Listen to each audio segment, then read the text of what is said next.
Hello,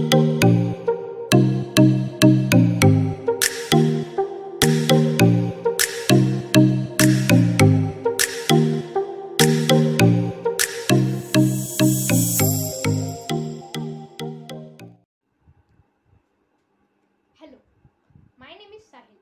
So first of all, happy Teachers Day to all of my teachers from Chaitanya Gurukul. Hello, मेरा नाम है साहिल. आज मैं आपको पढ़ाने जा रहा हूँ साइंस. सारे बच्चे स्टूडेंट्स अपने अपनी बुक, पेन्स और नोटबुक्स निकालने और सब नोटबुक ओपन करके रखें. सब लोग पेज नंबर 139 निकालें, electric current and it's effects. आज हम यही पढ़ने वाले हैं. हमने देखा कि इलेक्ट्रिकल एनर्जी हमने कल देख लिया था. इलेक्ट्रिकल एनर्जी मैं एक बार फिर से आपको बता देता हूँ इलेक्ट्रिकल एनर्जी क्या होती है.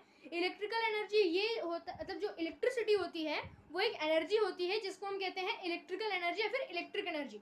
इससे हम बहुत सारे अप्लायंसेस चलाते हैं, जैसे फैन, टीवी, कूलर, फ्रिज वगैरह, ओवन, मिक्सर या फिर लाइट वगैरह. बहुत सी चीज़ें ऐसी हैं, अप्लायंसेस हैं जो कि हम इससे चलाते हैं.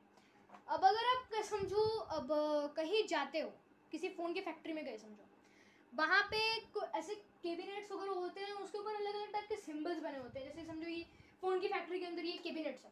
अब ये क्वेश्चन मार्क है, समझो कि ऐसे इन पे ऊपर के सिंबल्स नहीं बने हुए हैं और ये एक के ऊपर सिंबल बना है. ये सिंबल है रेजिस्टेंस का. मैं पहले ही बता रहा हूँ, ये रेजिस्टेंस का सिंबल है. हाँ, और अगर समझो हमारे फैक्ट्री की किसी मशीन के अंदर रेजिस्टेंस की प्रॉब्लम आ जाती है, तो जो फैक्ट्री का मतलब वर्कर्स होंगे वो सीधे रेजिस्टेंस वाले कैबिनेट को खोलेंगे, वहाँ पे मतलब अपना बनाना बिगाड़ना करेंगे और मशीन फिर से रेजिस्टेंस में, मतलब मशीन को रेजिस्टेंस मिल जाएगा. फिर अब ये सिंबल, आखिर ये रेजिस्टेंस का सिंबल ऐसा कैसे, ये सिंबल क्या चीज़ है? तो देखो, हर एक इलेक्ट्रिकल कंपोनेंट्स के लिए उसका अलग अलग सिंबल होता है. समझो कि अभी ये एक सेल है, ठीक है, ये एक सेल है.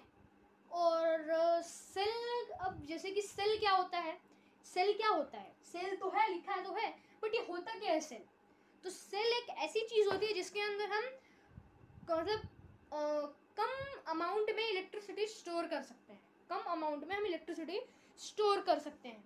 अब जैसे कि आप अपना रिमोट देखते हो, या फिर आप देख लो खिलौने वगैरह होते हैं बच्चों के, उनके अंदर भी सेल्स का यूज़ होता है. आप अपनी वॉल वाली वॉच देख लो, वॉल वॉच, उसके अंदर भी बहुत सेल्स मतलब होते हैं. आखिर ये करते क्या है सेल्स उसके अंदर? सेल्स के अंदर हम इलेक्ट्रिक स्टोर करते हैं, मैंने बताया. वो इलेक्ट्रिसिटी जो हम स्टोर करते हैं, उससे वो चीज़, अप्लायंस जो है चलती है, वो चीज़ जो चलती है जिसके अंदर हमने सेल डाला है. हाँ, तो सेल क्या है? एक common amount of electricity store करने का एक मतलब चीज़ है. हाँ, जिसके अंदर हम small amount of electricity store कर सकते हैं. अब हम देखते हैं इसका सिंबल क्या है. ये सेल का सिंबल क्या है, इसको हम कैसे रिप्रेजेंट करेंगे, सिंबल्स के अंदर हम इसको कैसे रिप्रेजेंट करेंगे कि हाँ ये सेल है. उसको रिप्रेजेंट करने के लिए एक सिंबल बनाया गया है. वो सिंबल हम ऐसे करते हैं, ये देखिए, ये ऐसे, ऐसे और ये ऐसे. ये सिंबल है इलेक्ट्रिक सेल का, जिसके अंदर हम small amount of electricity store कर सकते हैं. अब हम अगला चीज़ देखते हैं, इलेक्ट्रिक बल्ब का. बल्ब मतलब अपना घर का लाइट ही समझ लीजिए. अब उसके अंदर भी सेल लगता है क्या? नहीं, सेल उसके अंदर नहीं, वो तो होल्डर में लगाया जाता है ऊपर. हम यहाँ से स्विच दबाते हैं, वो चालू हो जाता है. अब आप इसी से अंदाज़ा लगा सकते हो इलेक्ट्रिसिटी कितनी फास्ट होती है. हम एक सेकंड में स्विच दबाते हैं और वो तुरंत बल्ब जल जाता है और पूरा रूम एकदम लाइट अप हो जाता है. लाइट, आखिर ये होता क्या है, लाइट, बल्ब वगैरह. ये एक सोर्स समझ लो इसको, लाइट मतलब रोशनी का एक सोर्स समझ लो इसको, जिसके अंदर से हमको लाइट एनर्जी मिलती है. हाँ, लाइट एनर्जी मिलती है, ठीक है. अब इस लाइट का सिंबल क्या हो सकता है? लाइट का सिंबल देखो, लाइट के भी दो सिंबल्स होते हैं, ठीक है. एक सिंबल मतलब अगर लाइट बल्ब अगर चालू है तो उसका क्या सिंबल होगा, और अगर कहीं लाइट बल्ब अगर बंद है तो उसका क्या सिंबल होगा. सिंपल है, ऐसे, ओके, और इसके ऊपर ऐसे हम अगर लाइंस बना देंगे तो इसका मतलब ये हो गया कि चालू है. और अगर इसको बंद दिखाना होगा तो बस इसके ऊपर क्या करना है, लाइंस नहीं दिखानी है, बस इसका मतलब बंद है वो, ठीक है। तो ये हो गया लाइट बल्ब यानी इलेक्ट्रिकल बल्ब का। अब देखते हैं हम, चलो हमने सेल देख ली, मतलब सेल देख ली जिसके अंदर हम small amount of electricity store कर सकते हैं। हमने लाइट देख लिया जिससे हमको लाइट का एक सोर्स है जिससे हमको लाइट एनर्जी मिलती है। अब उसके बाद एक है स्विच। ये स्विच क्या चीज़ होती है? स्विच एक्चुअली एक वो चीज़ होती है जो कि एक कंप्लीट सर्किट को ब्रेक डाउन या फिर वो पूरे कनेक्ट करती है, फिर डिस्कनेक्ट या फिर कनेक्ट करती है, वो होते हैं स्विच। Okay, switch. अब हम कैसे रिप्रेजेंट करें स्विच क्या होती है, स्विच को सिंबल्स में कैसे रिप्रेजेंट करें? स्विच को डॉट यहाँ पे ऐसे और ये ऐसे, इसका मतलब स्विच ऑन है। हाँ, यानी कि पूरी सर्किट कंप्लीट है। और ये जो आप लाइंस देख रहे हैं ना, ये दो साइड इसके डॉट्स के बाजू बाजू, वो वायर है। वो वायर है, समझो कोई एक कंप्लीट सर्किट है। अब समझो कि हमको अगर सेल के अंदर हमने small amount of electricity store करके, अब स्मॉल अमाउंट ऑफ इलेक्ट्रिसिटी है, हाँ, उससे समझो हमने, मैं डायग्राम बनाता हूँ यहाँ पे एक, इसके सिंबल्स से, इतने 3 चीज़ों से, सेल, लाइट और स्विच, ठीक है। सो अब हम यहाँ पे देख लेते हैं, पहले मैं वायर बता देता हूँ। वायर क्या है? वायर एक ऐसी चीज है जिससे हम करंट को ट्रांसफर कर सकते हैं एक जगह से दूसरी जगह पे, ठीक है। सो वायर का सिंबल बहुत ही सिंपल है, बस एक लाइन है, वो वायर को आपको जहाँ जैसे मोड़ना है वो लाइन को वैसे वैसे मोड़ दो, ठीक है।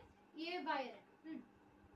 समझो कि अगर ये है एक, मैंने सेल यहाँ पे बना दिया, ठीक है, और यहाँ पे एक बल्ब है, यहाँ पे एक बल्ब है, ओके, और ये दोनों यहाँ से कनेक्टेड, ठीक है, कनेक्टेड है।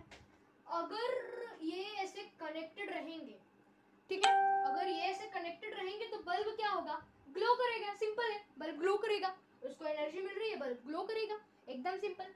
बट यहाँ पे एक वो ट्विस्ट है कि समझिए अगर हमको बल्ब बंद करना है,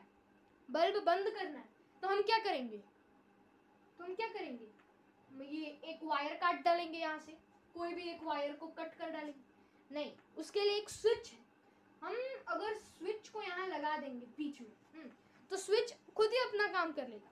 हम अगर स्विच को ऑन रखेंगे तो सर्किट कंप्लीट होगा, जिससे कि जो हमारा सेल के अंदर से जो पावर निकल रही है वो हमारे बल्ब तक पहुंचेगी और बल्ब ग्लो करेगा।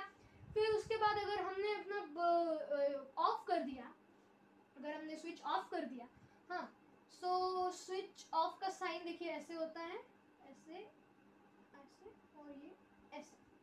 अगर हमने स्विच ऑफ कर दिया तो मतलब इलेक्ट्रिसिटी वहाँ नहीं पहुँच रही है, ठीक है। स्विच ऑफ मतलब इलेक्ट्रिसिटी नहीं पहुँच रही है तो बल्ब ग्लो करना भी बंद कर देगा।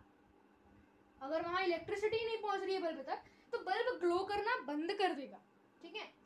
फिर उसके बाद हमने वायर देख ली, वायर को मैंने बता दिया वायर क्या करती है, it's transfer electricity from one place to another place, okay. तो ये वायर होती है। वायर के ऊपर भी एक चीज होती है जिसको कहते हैं इंसुलेशन। हाँ, अब इंसुलेशन क्या करती है? अगर समझिए यहाँ से वहाँ, यहाँ पे कोई, ये समझिए एक वायर, ये इतना लंबा एक वायर है, यहाँ पे से इलेक्ट्रिसिटी जा रही है और इसके ऊपर कोई इंसुलेशन वगैरह नहीं लगी है। मैंने इसको टच किया तो मेरे को करंट तो लगेगा, शॉक तो लगने वाला है मेरे को, क्योंकि इलेक्ट्रिसिटी फ्लो हो रही है वहाँ से, तो शॉक तो मेरे को लगना ही है, सिंपल है। पर अगर इसके ऊपर इंसुलेटर्स होंगे, इंसुलेशन होगी इसके ऊपर, अगर मैंने उसको टच किया तो मेरे को करंट नहीं लगने वाला। क्यों? क्योंकि वो जो वायर है वो इंसुलेटेड है, ठीक है, वायर जो है इंसुलेटेड। सो ये है आज के लिए। अगला चीज़ें जो भी बुक के अंदर हैं वो हम कल देखेंगे। आज का होमवर्क ये है कि जो हमारी बुक के अंदर पेज नंबर 139 के ऊपर जो सिंबल्स का जो पूरा वो चार्ट दिया है वो आप अपने नोटबुक के अंदर अच्छे तरीके से बना के मेरे को पर्सनली व्हाट्सएप नंबर पे सेंड कर देना।